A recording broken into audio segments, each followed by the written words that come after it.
J'ai envie de me raconter une histoire. Pourquoi pas la fois où j'ai planté un drapeau belge sur la Lune? Ou peut-être cette dispute formidable avec Emma Watson? Ou ce match de foot avec Haruki Murakami? Vous savez, c'est fort simple. Il suffit d'une feuille de papier, d'un crayon, d'une bonne tasse de thé, un peu d'imagination. Moi, pour pimenter mes fictions audio, j'y ajoute un deck de 100 cartes, une forme de tarot. Je mélange le tout et je m'enregistre en train d'improviser sur mes petites péripéties. Bienvenue donc dans J'ai envie de me raconter une histoire, épisode 1. Dans l'épisode d'aujourd'hui, je me trouve face à la porte de la maison de Michel Houellebecq. Et mon but sera de faire lire mon dernier poème en wallon à l'éditeur de Michel Houellebecq.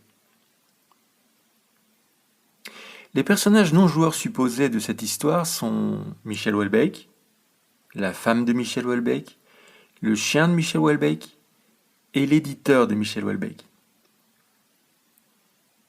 Alors la première chose que je vais faire, c'est évidemment de voir un petit peu le panorama devant cette façade de cette maison de Michel Houellebecq. Je vois vers l'ouest et vers l'est, il y a un chemin, il y a une sorte de route. Je vais simplement pivoter sur moi-même et essayer de voir le panorama. Donc derrière moi, je tourne la tête vers l'ouest et je vois une femme, une cinquantaine d'années, habillée en bleu, le visage flouté, si vous voyez ce que je veux dire. Et par terre, d'ailleurs, il y a une flèche blanche qui va d'est en ouest. Et je tourne encore la tête. Et je vois à nouveau Madame Flanagan. Je vois ce personnage, Madame Flanagan. D'ailleurs, je pourrais rajouter Madame Flanagan, qui est ce personnage flouté derrière moi, comme personnage non joueur. D'ailleurs, si je tourne la tête vers l'ouest et encore une fois vers l'ouest, je me retrouve à nouveau face à la façade de la maison de Michel Houellebecq. Madame Flanagan est habillée en bleu, elle a une cinquantaine d'années, elle porte un cabas. Elle revient des courses. D'ailleurs, quand je la vois à l'ouest et quand je vais encore à l'ouest et que je la vois à nouveau, donc elle marche sur cette flèche blanche par terre. Les deux fois, elle a un floutage sur le visage. Mais elle me semble beaucoup plus... Elle a une bonhomie à l'est et un regard malin à l'ouest. Je vais imaginer deux Madame Flanagan. Une Madame Flanagan démoniaque et une Madame Flanagan angélique. Donc je vais rajouter deux personnages non-joueurs. C'est peut-être une voisine, c'est forcément une voisine. Elle pourrait jouer un rôle. Alors je me retourne maintenant donc je pivote sur moi-même et je me retrouve en face de la façade de la maison de Michel Houellebecq. Et d'ailleurs, pour introduire le tarot, je vais faire un tirage pour savoir à quoi ressemble réellement Miss Flanagan. Les deux Miss Flanagan. Je vais les appeler Miss Flanagan, puisqu'on est en Irlande. Donc je vais tirer deux cartes. Alors j'ai irritablement féminine. Donc les deux termes qui sont sortis du tarot sont irritablement féminine. Alors là, à brûle-pourpoint, je dirais que je me suis fourvoyé sur l'apparence de Miss Flanagan angélique, puisque c'est elle que je décris. Et donc apparemment, elle serait irritablement féminine. Donc j'imagine une sorte de gazelle inaccessible. Je m'étais laissé fourvoyer par le floutage. Maintenant, je vais décrire, de la même manière, Miss Flanagan démoniaque. Alors, Miss Flanagan démoniaque, je tire deux cartes, et voilà, j'ai heureuse d'être vide. Heureuse d'être vide, ça dit beaucoup sur la personne, donc je note ces informations, ces descriptions. Alors je vais quand même je vais m'approcher de Miss Flanagan angélique, et je vais lui poser la question, est-ce qu'elle a vu Michel récemment? Quand elle revenait des courses, est-ce qu'elle a vu Michel? Alors, je vais tirer une carte du tarot qui va me dire oui, la réponse est oui. La réponse c'est oui. Donc elle a vu Michel. La question que je lui pose, c'est que faisait-il? Je tire 2 cartes du tarot et je demande une description de l'action, de ce qu'il faisait. Et j'ai guide, illusion. Il guidait les illusions, me dit-elle. Il guidait les illusions, mais oui, mais c'est exactement ce que fait Michel Houellebecq d'habitude. C'est-à-dire qu'il écrit, donc il guide nos illusions. Je dirais que ça rentre tout à fait dans le moule de Michel. Bon. Merci, Miss Flanagan, Angélique. J'imagine que nous nous recroiserons. Alors, comment faire pour rentrer ? Bon, je rappelle que le but de cette histoire est de parvenir à faire lire mon dernier poème en wallon à l'éditeur de Michel Houellebecq.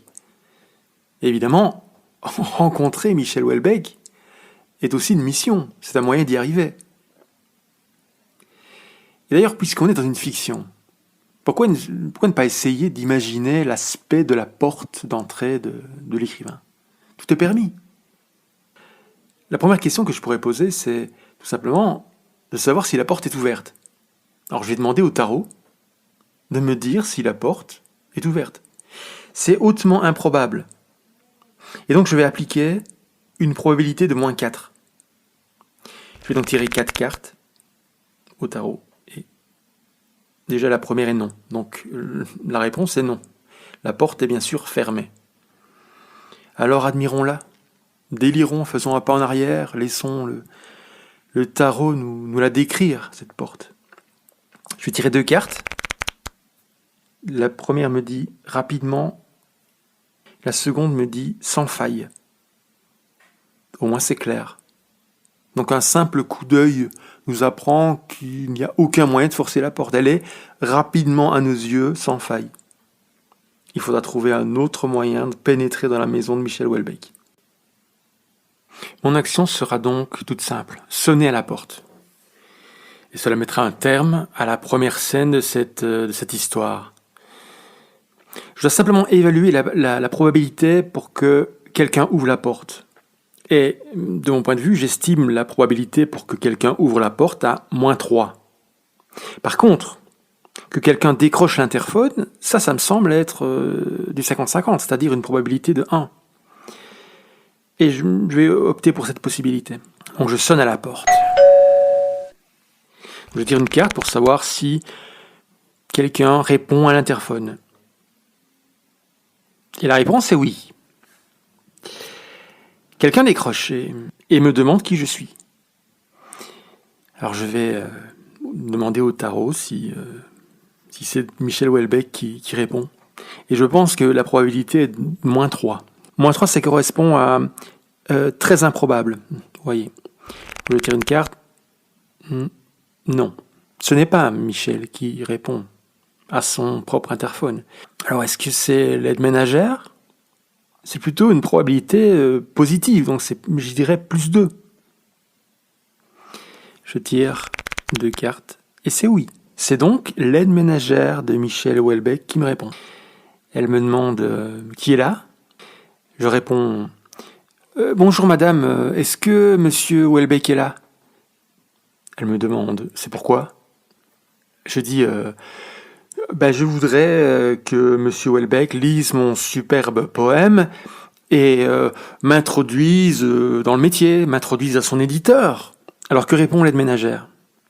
Je dirais que la probabilité pour qu'elle me laisse rentrer est de -4, c'est-à-dire impossible.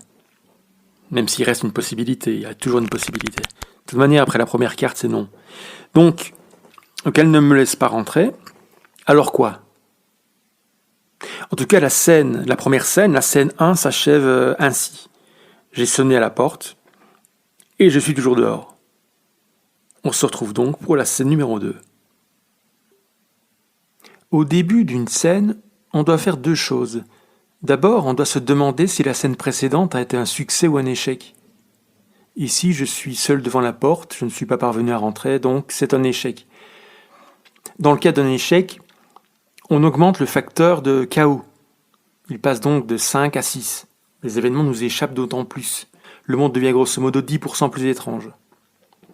La seconde chose à faire au début d'une scène est d'imaginer l'action que nous voulons mener ensuite. Moi, l'action que je veux mener ensuite, c'est d'aller par exemple au pub et y confondre Michel. Mais le tarot peut très bien me dire qu'un événement totalement inattendu survient à la place. Je vais donc tirer cette carte. Effectivement, cette carte me dit que notre volonté d'aller au pub est court-circuitée par un événement inattendu. Quel est-il ? Eh bien, je tire 3 cartes. Voici comment se passent les choses d'après les 3 cartes. Miss Flanagan, Angélique, qui est toujours présente derrière moi en 2 exemplaires floutés, a écouté ma conversation avec l'aide ménagère à l'interphone. Elle m'annonce en aparté qu'elle a entendu que M. Gallimard, pris d'une rage folle, aurait simplement détruit le siège de sa maison d'édition. Je m'assis au milieu de la route, dépité. Dans quelle histoire me suis-je embarqué ? Je suis venu avec mon beau poème wallon jusqu'en Irlande, j'ai campé devant la maison de Michel Houellebecq et j'apprends cette triste nouvelle. L'éditeur est devenu fou. Que faire ? C'est compliqué.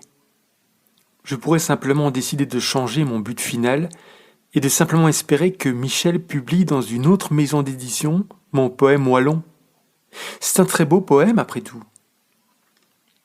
Allez, je reprends courage. Je me mets sur mes 2 pieds, je me dirige d'un pas vif vers le pub du village. Allez, je questionne le tarot. Y a-t-il un panneau de signalisation sur la route ? Bon, ça c'est 50-50.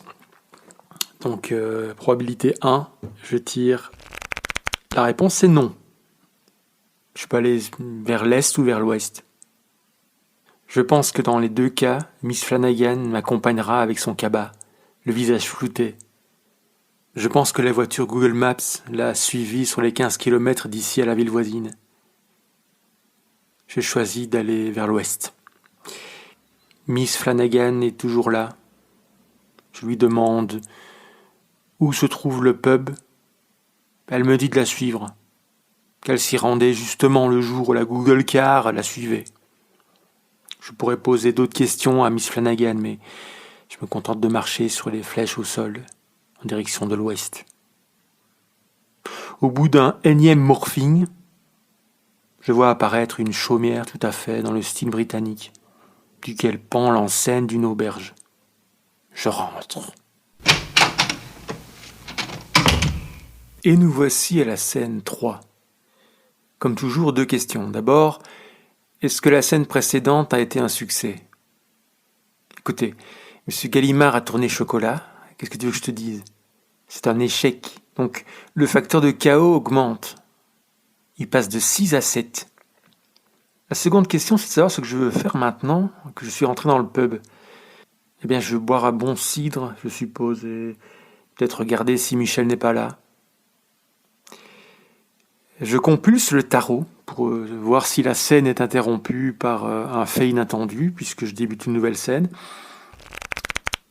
Et la réponse est oui. Ce qui est normal quand on a un facteur de chaos à 7.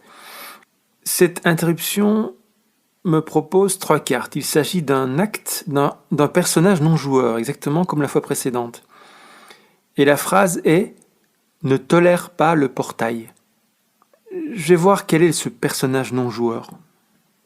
Le personnage non-joueur, c'est, bon Dieu, Miss Flanagan démoniaque.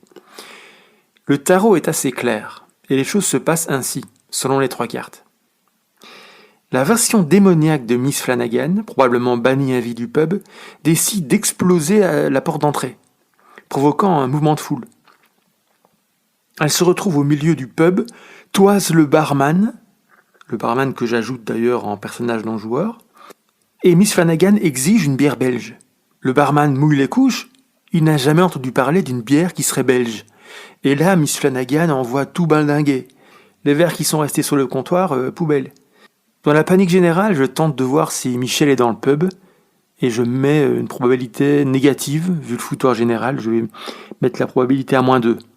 Mais avec un facteur de chaos de 7. Et la réponse, je tire la carte, la réponse est oui. Michel est bien présent, il est à une table. Bon, j'imagine la chose ainsi. Les mains calmement posées de part et d'autre de sa chope, Michel a le regard là, alors que son petit chien, posé sur ses genoux, observe tout aussi passivement la Flanagan démoniaque qui étrangle le barman. Alors je profite de ma chance pour m'asseoir en face de Michel, ce qui lui en touche une sans faire bouger l'autre, j'imagine. Au bar, Miss Flanagan démoniaque a posé un tesson de bouteille sur la carotide du barman, et elle répète « Rochefort 10, Rochefort 10 ». Moi je fixe Michel. Je sens bien que je touche au but. Je sors mon petit poème wallon et je me présente. Je suis Christophe Géradon. J'ai fait 1000 kilomètres pour vous apporter ce poème. Michel boit une gorgée de sa chope et me dit « Je te méprise, sac à merde ». Je lui dis « Moi aussi j'aime beaucoup ce que vous faites. Pour moi, la littérature française ne tient que par vous et par BBD. » Et là, Michel prononce une phrase, et alors qu'il parle, il vomit, et je ne comprends pas ce qu'il dit. Je lui précise que mon poème est en wallon, que c'est peut-être une œuvre de niche. Et pendant tout ce temps, Michel continue à vomir, tout en se penchant lentement sur le côté. Je crois que j'ai réalisé mon rêve. Michel dort. Je dépose mon poème sur son épaule, et je quitte le pub, guiré. Le sentiment du devoir accompli. Bon, voilà, réveillez-vous, c'est terminé. C'était le premier épisode de J'ai envie de me raconter une histoire. À la prochaine pour l'épisode 2.